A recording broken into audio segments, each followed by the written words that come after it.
How long and how often should we be teaching these students? I always say to people, you need to fit intervention into life, not life into intervention. What I mean by that is you need to do what you can in the time that you have available. So think of a family as having a nervous system as well as individuals within that family. And when a nervous system is pinging or it's in a fight or flight or anxious state, learning's not going to happen. So we need to keep both individuals within the family system and the system itself in a calm state. So we need to find time that fits with the family and train in that time. We can't be adding extra time in because it will just raise the pressure within the system. So you use what time you have available, and you've got to think of these kind of interventions as a long haul.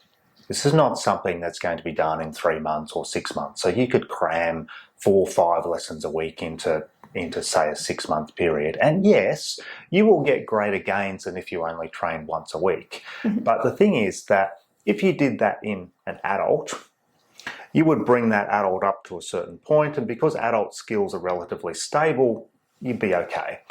But kids are developing. So the thing is, if you have an 8-year-old and you improve their skills over, say, a 6-month period, that's great. They've improved those skills.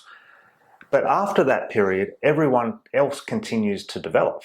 So you have a whole new set of skills that you have to train.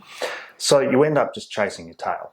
So what we need to do is think of this as a long haul. Our end goal is to get kids to the end of school being literate, which essentially means being able to read well enough to extract information from text and be able to do something with it, and to communicate in writing.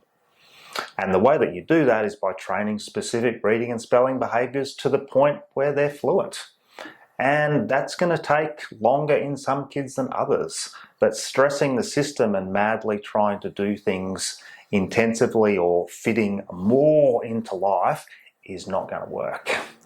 So be organised, know what you're training, take your time, keep stress low. Always train under low pressure.